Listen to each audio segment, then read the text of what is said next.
The main force patrol is a perfect example of what happens when institutions start failing. They still have authority and some badass leather uniforms and cars, but people don't respect them as much as they used to, and trust in the force has almost hit rock bottom. Courts let criminals go unpunished, and the justice system is a barely existing joke, all the while cops are getting killed and nobody cares. Max and Goose are still burning gasoline on the road every day because that's what they do, since they are certified badasses. But you can see in their eyes that they know everything will be over soon. In the not too distant future, there will only be madmen and the main force patrol.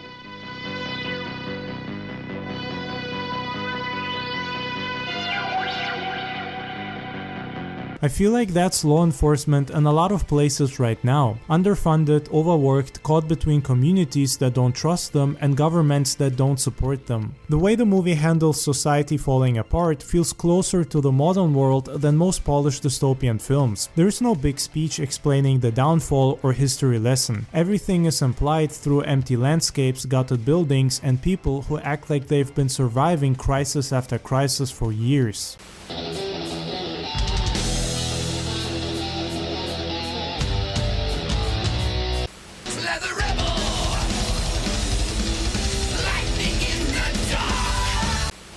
Look any longer out on that road and I'm one of them, you know? A terminal crazy. Only I got a bronze badge to say I'm one of the good guys. It's my prisoner. He's not walking out that door. Get him out of here.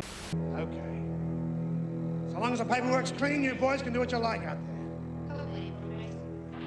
Even the way the villains operate feels timeless. They're not supervillains or cartoon monsters. They're reckless, angry, and directionless people who take advantage of a world where the rules don't matter as much anymore. They roll through towns like maniacs, leaving chaos behind, and the system can't keep up. There's something almost prophetic about how Miller captured that sense of society losing control long before the collapse becomes official.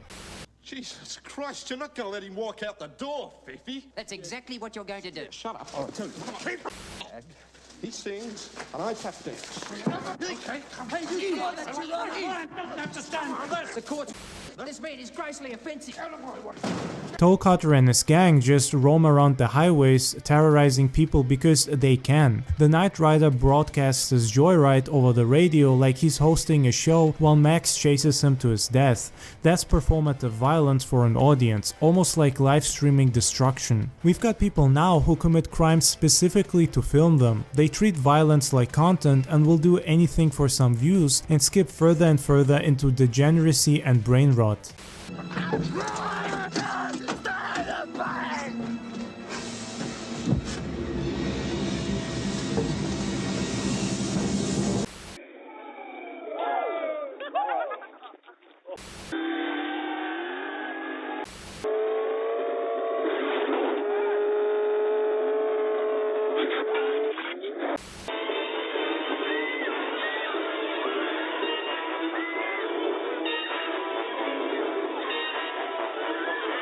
And then there's Max himself, a burned out and exhausted badass who's still holding on to whatever is left of his humanity. He starts the film as one of the last people still trying to do things the right way and live a relatively normal life, but the world keeps grinding him down until he snaps. That slow death of hope feels like it was pulled straight from the headlines decades later, where people get stuck between trying to keep a system alive and realizing the system isn't built to survive anymore. Max becomes the embodiment of someone who tried, was knocked down and betrayed by the world, and is now hellbent for blood and leather.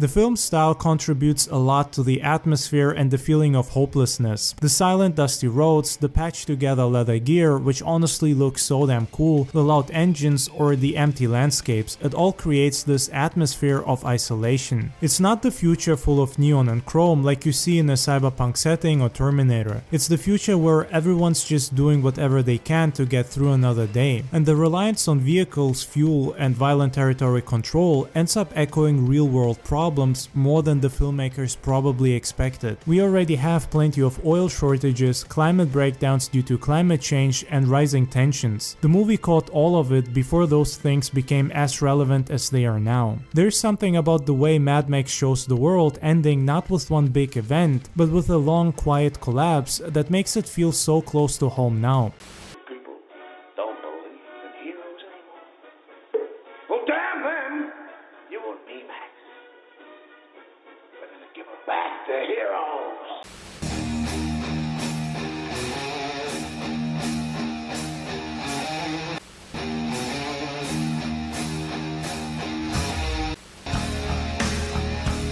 It predicted a future where chaos creeps in around the edges while everyone tries to pretend everything's normal. To me, that's what makes Mad Max feel almost prophetic. It doesn't try to shock or impress you with big futuristic ideas. It just shows people living through the slow death of society, holding on to whatever scraps of stability they can. And decades later, the vision of that world feels closer than ever. Mad Max has always reminded me of old late-night TV marathons where the picture flickers and you can hear the tape dragging just a bit. Mad Max fits right into that space, a little rough and raw and completely unforgettable because of it.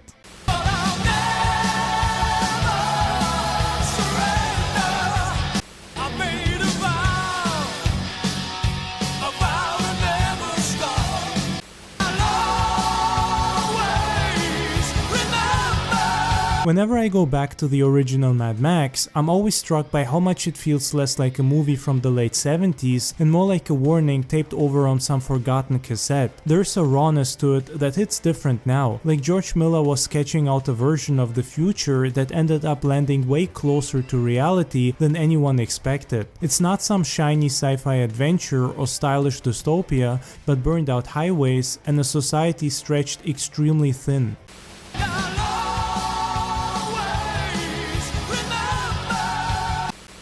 In a future world gone mad, there will be no law. There will be no justice. The only hope for civilization will be Max of the Main Force Patrol. You don't want to make Max mad.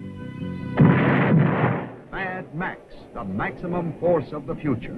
Rated R.